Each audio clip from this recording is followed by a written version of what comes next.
doutora Luísa, ela já está aqui conosco. Bom dia, doutora Luísa. Prazer, mais uma quinta-feira nós juntas aqui com esse quadro que faz tanta repercussão no nosso programa. Quero aproveitar e falar para o pessoal que está em casa que você também pode participar deixando a sua mensagem de texto para o 94 11 77 77. Se você tem alguma dúvida, quer tirar alguma dúvida aqui no nosso programa, é só você deixar a sua mensagem de texto aí para o 94 11 77 77. A sua participação é o que há de mais importante para nós que fazemos o Revista Meio Norte, não é, doutora? Não tenho dúvida. Bom, para começar aí a nossa entrevista, uma telespectadora fez a segunda pergunta. Todos os anos as escolas sempre aumentam um pouco o valor estipulado para as mensalidades. E se os pais acharem esse aumento abusivo, o que fazer? A gente sempre acha, né? A gente sempre acha, né, doutora? Olha, na verdade, o que é que acontece? É claro que ano a ano as escolas, como nós que somos assalariados, e outras que têm alguma tabela de seu produto, pelo menos de ano em ano, de acordo com a inflação, você repõe a inflação, ou seja, você não está propriamente aumentando o preço, você está corrigindo a defasagem de valor. Obviamente que ao longo do tempo agora, quem se debruça em ler, vê que as pessoas que trabalham nas empresas têm conseguido ganhos reais. O que é ganho real? Ganho real é o aumento do seu salário além da inflação.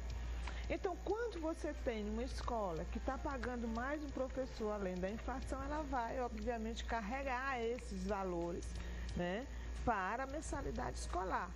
Na verdade, não existe um tabelamento de valores. Você tem escolas à sua disposição com valores totalmente diferenciados.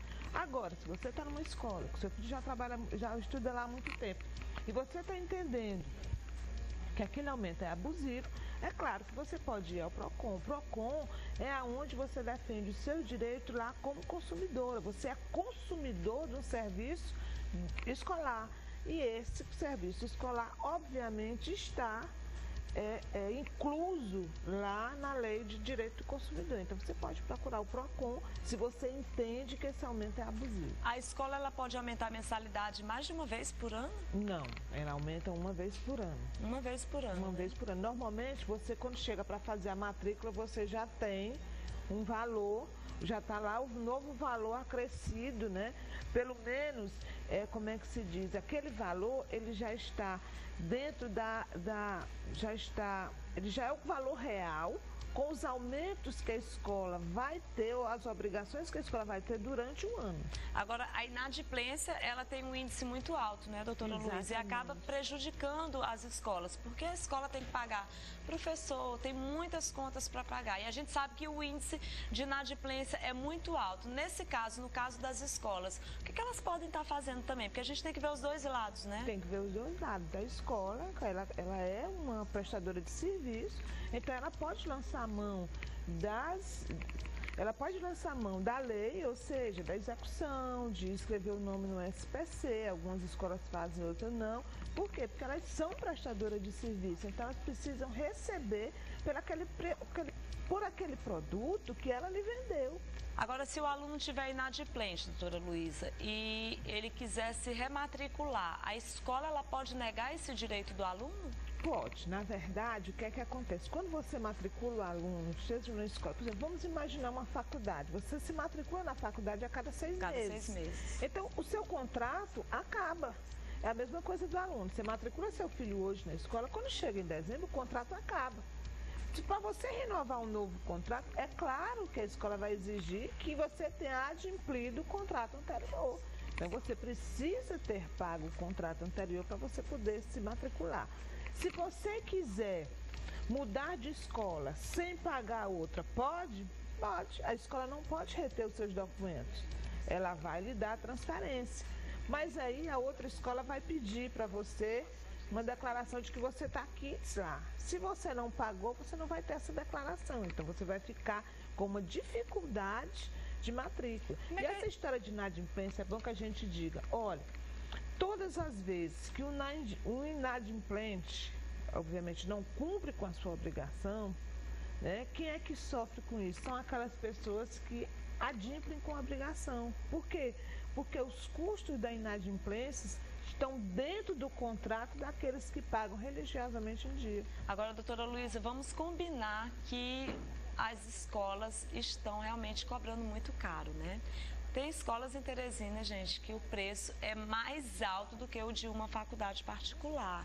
Então, assim, é realmente muito alto a mensalidade escolar, mas a gente tem que falar aqui para os pais, inclusive como orientação que eu vou pedir para que a doutora Luísa dê a esses pais, justamente assim, muitas vezes a gente quer colocar o filho da gente para estudar na melhor escola, que ela sabe, a gente sempre quer isso para os nossos filhos, mas muitas vezes a gente também não tem essa condição.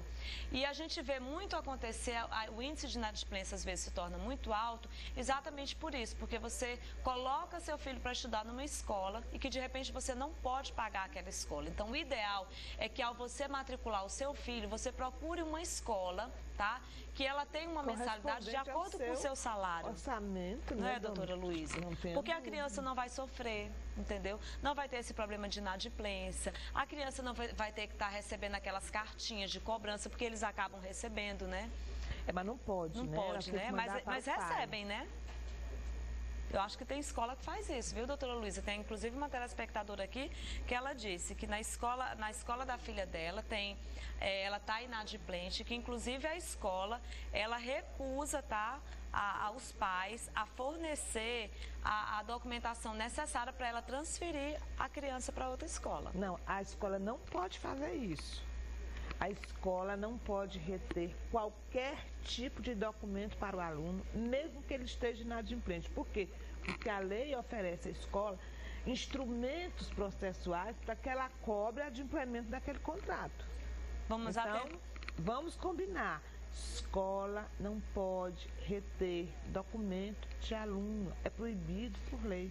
E se o aluno estiver inadimplente, a escola pode proibir ele, por exemplo, de fazer provas ou de não frequentar as aulas? Não pode proibir de fazer prova, não pode proibir de entrar, não pode proibir, a escola não pode proibir nada. Por quê? Porque ela tem instrumentos na lei que dão a ela esses instrumentos de cobrar essa mensalidade de forma, inclusive, processual, judicial. Agora, a gente tem que atentar também aos pais com relação aos contratos. Às vezes, a gente vai matricular os nossos filhos e a gente acaba nem lendo o contrato, a gente vai lá e assina, né?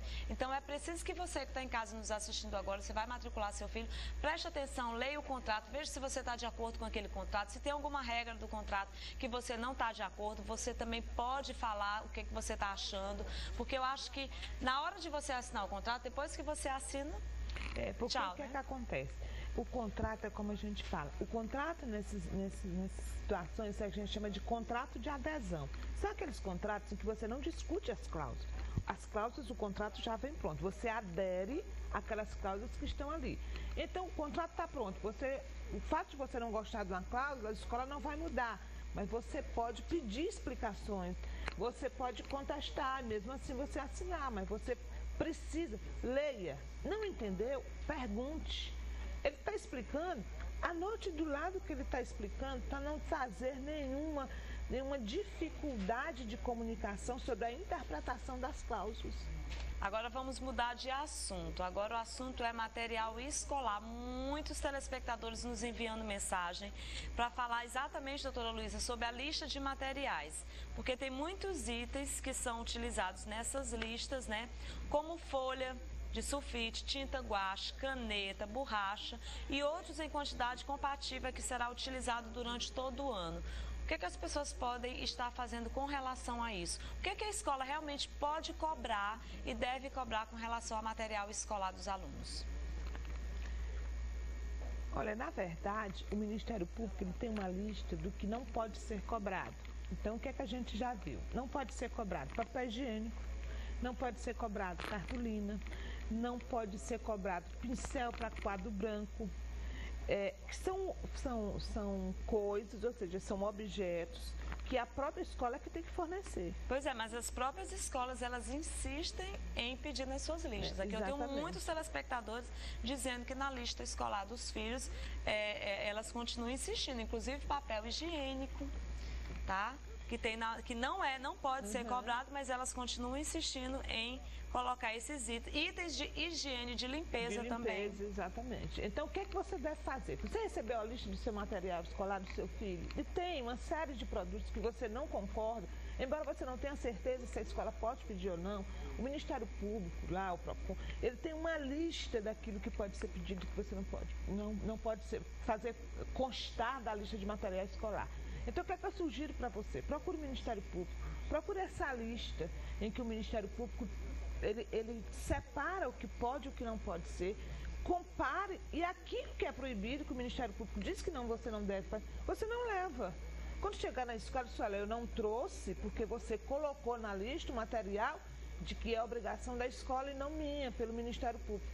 Eu duvido que ela lhe cobre.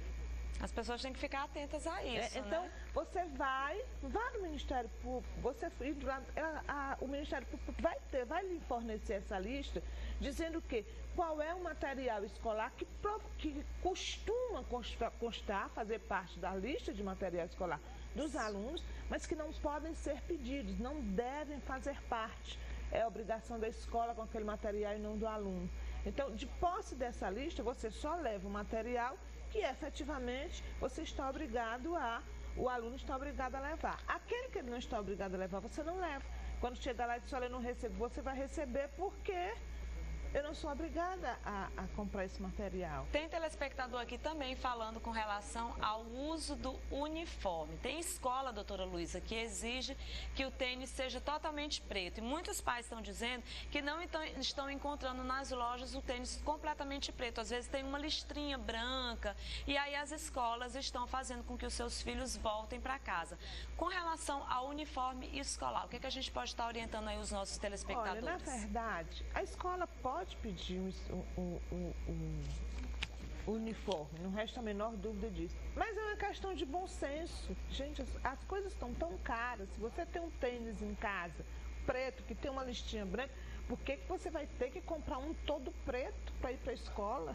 Você vai voltar o aluno, porque o aluno não tem uniforme, você não pode fazer isso. Isso a gente chama falta de bom senso. E como ele está dizendo, não existe para vender. Se não existe para vender, como é que o aluno vai deixar de ir à escola porque o pai não comprou o tênis? Porque não existe tênis disponível para venda.